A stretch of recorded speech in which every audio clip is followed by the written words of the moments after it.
Bonjour à tous, aujourd'hui je vais vous parler d'une expérience assez incroyable que j'ai vécue. C'est la quête de vision. Une quête de vision, c'est un rite de passage qui permet à un moment donné à un jeune homme de devenir adulte. Alors c'est quelque chose qui vient des anciennes traditions et des cultures chamaniques. Donc moi ce que j'ai fait, je suis allé au Québec et j'ai suivi une quête de vision avec de traditions amérindiennes. Alors ça existe un petit peu dans toutes les cultures, mais voilà, moi c'est ça qui m'avait appelé. Notre société, dès qu'on arrive sur Terre, en fait, elle nous propose un cadre, elle nous propose un certain environnement dans lequel on va grandir. Et il va nous, voilà, dans l'éducation, dans les cours qu'on va prendre, l'éducation de nos parents, mais aussi tout ce qu'il y a autour, elle va nous dire de suivre un certain chemin. Et c'est comme voilà, une graine qu'on plante dans un pot. Et à un moment donné, c'est nous qui proposons à cette graine de grandir dans ce pot, mais ce n'est pas forcément la graine qui a choisi d'y être. Normalement, au niveau de l'adolescence ou plus tard, on sent qu'on a besoin de vraiment aller à la recherche de soi-même, de découvrir qui on est vraiment pour devenir adulte. Alors le problème dans notre société actuelle, c'est qu'on a complètement perdu cette connaissance de comment faire qu'un homme notamment devienne adulte. Alors chez les femmes, c'est souvent avec l'apparition des règles qu'il y a un rite de passage un petit peu naturel. Chez les hommes, c'est un petit peu moins. Et qu'est-ce qui se passe du coup? Du coup, il y a des hommes qui ne deviennent jamais vraiment adultes et qui restent un petit peu dans ce côté enfant et adolescent toute leur vie et qui fait qu'on a des leaders à un certain niveau, que ce soit en politique ou en entreprise, qui prennent des décisions qui surprennent parce que ce n'est pas forcément des décisions d'adultes et sans être le côté voilà, chiant par exemple, mais qui ne prennent pas forcément le temps de prendre en considération toute la globalité de la question et c'est comme des réactions un petit peu enfantines par rapport à des décisions à prendre. Qu'est-ce qui se passe notamment avec les adolescents, et vous l'avez certainement connu, on a besoin à un moment donné de sortir de ce cadre, de casser ce cadre pour savoir qui on est. Alors souvent ça se passe en opposition avec les parents, mais si jamais le cadre il est trop figé, trop fixe, ça peut être plus dur et plus violent. Alors soit c'est une violence qu'on projette sur l'extérieur, où on va être à casser des choses, voilà, à s'affirmer, à détruire un petit peu ce cadre. Soit ça peut être vers soi-même, alors là il y a les drogues qui entrent en jeu, où on peut vraiment être dans un état d'autodestruction pour à un moment donné tuer cette part de soi-même dans laquelle on a grandi mais qu'on sent qu'on n'est pas vraiment et qui finalement un petit peu aussi nous empêche à découvrir qui on est vraiment. De temps en temps, on a même besoin d'aller plus loin. Alors hier soir, j'ai vu un film, le dernier film de Guillaume Canet qui s'appelle Rock'n'Roll et c'est un petit peu ça l'histoire d'un homme qui à 40 ans prend conscience qu'il a toujours grandi dans un certain cadre et que finalement il n'a peut-être jamais découvert qui il était vraiment, il n'a jamais vécu certaines expériences et il y a une vraie crise de la quarantaine. Donc une crise, c'est à un moment donné toujours ce moment où on a besoin de détruire quelque chose pour respirer, s'ouvrir au monde et découvrir qui on est vraiment. On le voit aussi en entreprise, c'est-à-dire beaucoup dans notre société, souvent on demande aux jeunes garçons et aux jeunes filles de suivre un certain cursus, de rapidement démarrer des études. On est à 22 ans, on est diplômé de je sais pas quoi, on enchaîne avec les premiers travails et à aucun moment donné on s'est posé, on s'est pris la liberté de vraiment se poser la question mais qui suis-je et qu'est-ce que j'ai envie d'apporter à ce monde? Et ce qui se passe du coup, c'est qu'il y a vraiment un enchaînement. On essaye de continuer à se raconter cette histoire de si, c'est ça ma vie, c'est ça, c'est ce qu'on m'a dit toute mon éducation. Ils m'ont dit que c'était ça qu'allait être ma vie. Mais au fond de soi, on sent qu'il y a quelque chose qui va pas. Et c'est là aussi qu'on arrive dans certaines souffrances au travail, qu'on connaît des dépressions ou des burn-out, parce qu'à un moment donné, la vie nous dit stop. Elle nous dit arrête, il faut que tu prennes le temps pour toi-même, pour vraiment revenir à l'essentiel et voir ce que tu as envie de faire de ta vie. C'est exactement ce qui s'est passé pour moi au final. C'est que moi, dans l'adolescence, j'ai vraiment suivi ce parcours. Allez, je fonce, je suis tout ce qu'on me dit, j'essaye de remplir toutes les attentes qu'on pouvait avoir, d'être exemplaire. Et j'ai jamais eu une adolescence très rebelle parce que je voulais à un moment donné, voilà, correspondre à un schéma aussi de mes parents. Au bout de 30 ans, je ne pouvais plus, j'arrivais plus à être dans cette vision du monde. Je sentais qu'il y avait quelque chose qui ne m'allait pas, il y avait quelque chose qui ne correspondait pas à qui j'étais au fond de moi, et c'est là où j'ai tout arrêté. J'aurais pu vraiment rentrer dans une phase d'autodestruction assez forte, et heureusement, j'ai fait des études de psychologie, donc ça m'a permis à un moment donné de prendre conscience de ce qui se passait. Et notamment la méditation, j'ai pratiqué beaucoup la méditation à cette époque parce que j'étais tout simplement en conscience de ce qui se passait à l'intérieur de moi, qu'il y avait cette partie-là qui avait besoin de se détruire, de mourir, de casser le cadre un petit peu qu'il y avait autour de moi. Et j'avais aussi conscience qu'au fond, c'était pas, j'étais pas le cadre, c'était juste quelque chose qui m'enfermait. Mais au fond, il y avait quelque chose de beaucoup plus juste, qui avait juste envie de grandir. C'est comme si vous plantez un arbre dans un pot, à un moment donné, les racines, elles vont pousser, elles vont pousser, elles vont vouloir casser le pot pour vraiment s'élargir. Sinon, vous pouvez avoir un arbre, ça va être un bonsaï, mais ça va être quelque chose de très intense. Voilà, il faut pouvoir le tenir. Moi, en tout cas, j'avais envie de vraiment ouvrir les bras, que mes racines prennent, et j'avais besoin de sortir de là. Donc c'est comme ça que j'ai cherché pas mal de techniques qui pouvaient m'aider à ça, que ce soit des techniques thérapeutiques et des accompagnements plus classiques que vous connaissez certainement. Mais je suis tombé sur des approches qui se sont plus inspirées du chamanisme et d'anciennes traditions qui, elles, savaient très bien comment accompagner des jeunes, notamment des jeunes hommes, à vraiment devenir adultes. Donc la quête de vision, c'est exactement ce que j'ai expérimenté. Et de quoi il s'agit, je vais vous le dire maintenant en quelques mots, même si ça va être dur de résumer tout en quelques minutes, mais je vais déjà vous donner quelques notions pour que vous compreniez ce que c'est. Alors la quête de vision, elle se divise en trois parties. Il y a une première partie, c'est vraiment une préparation. Ça veut dire l'idée, c'est que vous êtes à la maison, dans votre société, dans votre culture, et à un moment donné, vous prenez le temps de sortir de là et d'arriver dans un espace qui est en dehors de tout ce que vous avez connu pour l'instant. Donc il y a vraiment une semaine où on fait des méditations, on fait des petits exercices pour à un moment donné se libérer et à s'aider à lâcher prise tout ce qu'on a eu avant. Il y a vraiment là une notion de mort symbolique, ça veut dire tout ce qu'on a construit finalement, tout ce que l'ego a construit pour s'identifier à quelque chose, à votre métier, à votre éducation, à votre langage, voilà, tout ça, on essaie de le déconstruire lentement, mais tout en ayant des personnes qui vous accompagnent là-dedans pour que ce ne soit pas trop violent, parce que mine de rien, sortir comme ça peut être une expérience assez douloureuse si elle n'est pas bien accompagnée. C'est comme la naissance d'un gamin, quand il sort du ventre de la mère, voilà, c'est à un moment donné, il y a quelque chose qui... On est dans un environnement clos qu'on connaît, et l'enfant il sort et il arrive dans un environnement complètement nouveau, et c'est à ce moment-là qu'il prend conscience qu'il n'est pas la mère, mais qu'il est aussi autre chose. Alors, avec les enfants, ça dure encore un peu plus parce que le premier temps, l'enfant croit vraiment encore qu'il fait partie du tout, mais c'est cette séparation qui se fait.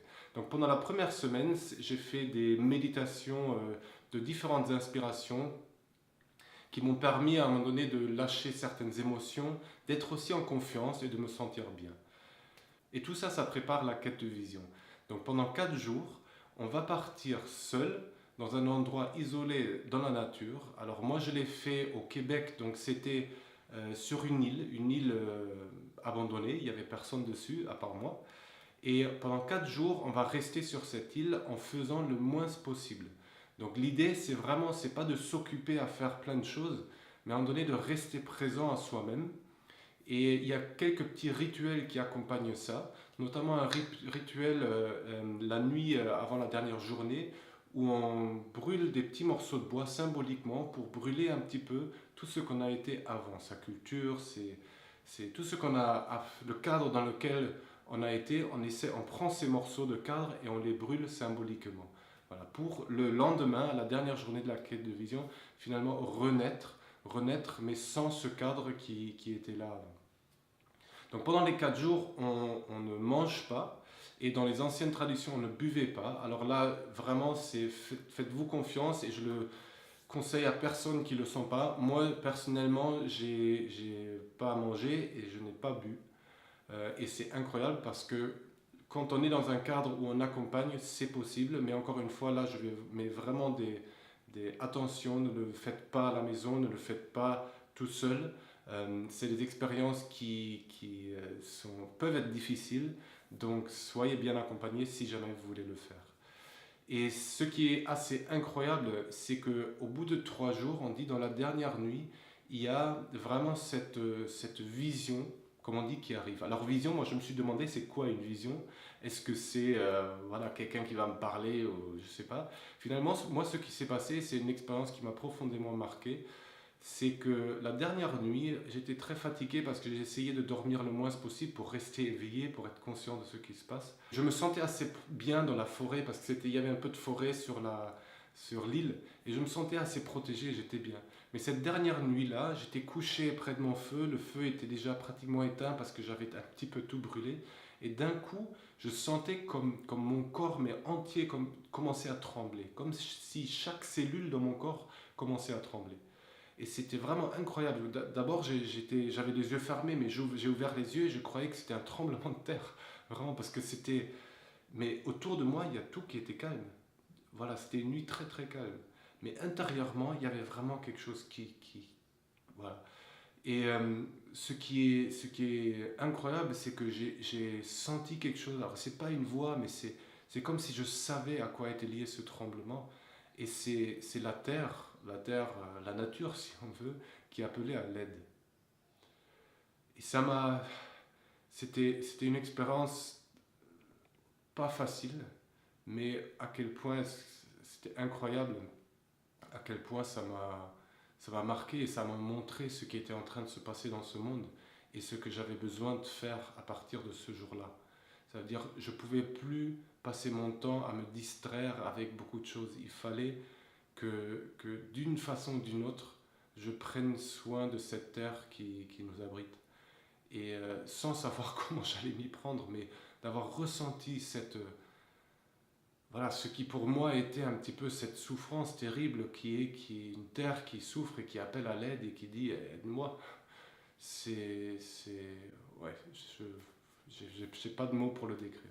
J'ai mis même du temps à comprendre parce que c'était tellement dans mon corps et pas dans ma tête que j'ai mis plusieurs mois, voire un an à comprendre ce qui s'était passé en fait, à mettre un peu de sens dessus. Mais je dirais c'est un petit peu le moment clé de ces 4 jours où j'étais seul dans la forêt perdu. Voilà. Donc au bout de ces 4 jours, il y a celui qui vous accompagne, ou le chaman, ou on l'appelle comme on veut, qui vient vous chercher et qui vous ramène doucement dans la réalité. Donc c'est comme si pendant ces 4 jours, on partait dans un rêve, voilà, et que au bout des 4 jours, on revient et on revient dans la société.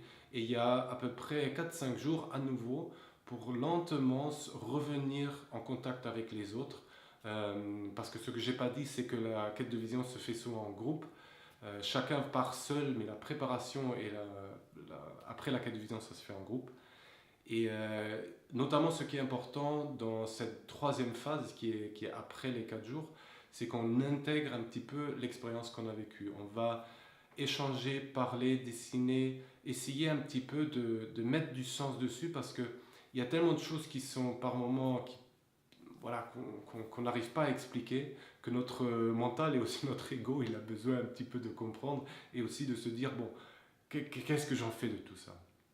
Voilà ce que c'est la quête de vision. C'est assez simple finalement. Donc c'est vraiment de se donner la chance à un moment donné de sortir du cadre dans lequel on a grandi, un petit peu de détruire ce cadre et après de revenir lentement. Et je dirais même que les mois après cette expérience-là, voire même l'année après, voire jusqu'à aujourd'hui, j'ai choisi les petits morceaux que j'avais envie de garder et j'ai choisi la vie que j'avais vraiment envie de vivre.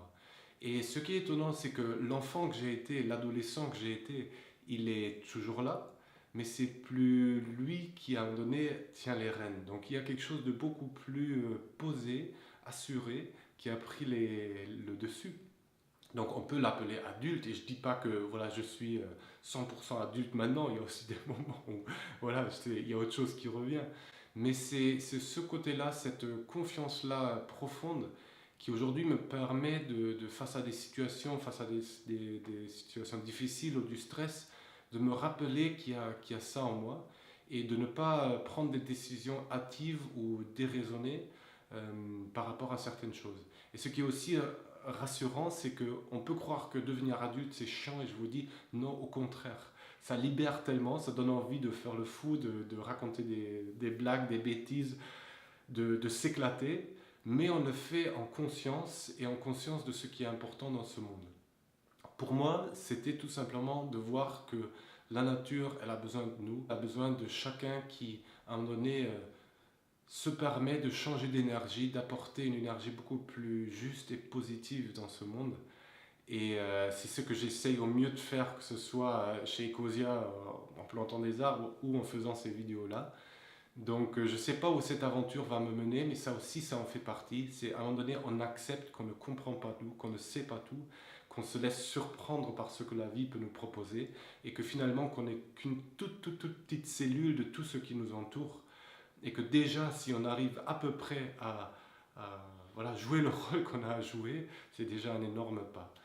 J'espère que ces quelques minutes vous auront expliqué un tout petit peu ce que c'est la quête de vision. Moi, je crois profondément que quand je vois les jeunes et notre société actuelle, on a vraiment besoin de personnes qui s'autorisent à prendre le temps pour devenir adultes, pour prendre leurs responsabilités et pas à faire n'importe quoi. On le voit encore aujourd'hui, certains pays, les États-Unis, on dirait un adolescent au pouvoir. Et je ne sais pas qu'est-ce que ça va donner, mais ça me questionne quand même beaucoup. Et je crois que la difficulté, c'est que comme dans notre société, ça fait des générations et des générations qu'on a oublié comment vraiment aider les jeunes à devenir adultes, on leur met plein de théories, plein de connaissances, mais le plus important, on a oublié, donc on ne sait même plus comment le faire. Il est important, je crois, de se rappeler de ça ou de trouver les anciennes cultures qui savent encore le faire. Notamment pour les hommes, ça me paraît essentiel parce qu'aujourd'hui, quand on voit la relation aux hommes, notamment avec les femmes, mais aussi, il y a toujours une notion de je dois prouver que je suis plus fort, que j'ai le droit d'être un homme, que je suis ceci, ou bien l'inverse, j'ai ma sensibilité, je ne sais pas trop quoi en faire. Et je crois qu'il est essentiel que les hommes reprennent contact avec leur vraie masculinité, qui n'est pas dans cette concurrence, mais qui est dans une confiance et aussi une justesse par rapport à comment utiliser la force, parce que l'homme, il a une force qui est magnifique, qui peut protéger, qui peut permettre à l'autre de devenir qui il est. Et ça, c'est quelque chose que j'espère vraiment pouvoir partager avec vous. Quoi qu'il en soit, je peux que vous dire à quel point, en ayant vécu cette expérience, je retrouve une paix intérieure, mais aussi une envie d'agir dans ce monde que j'ai rarement connu avant. Et il s'agit essentiellement de prendre soin de ce qu'il y a du vivant et de le respecter. Et ça commence aussi avec moi-même. Donc je vous dis un grand merci pour avoir regardé cette vidéo qui parle d'un sujet un peu nouveau. Dites-moi si ça vous plaît, je pourrais vous en dire un petit peu plus. Et je vous dis à très bientôt. Ciao!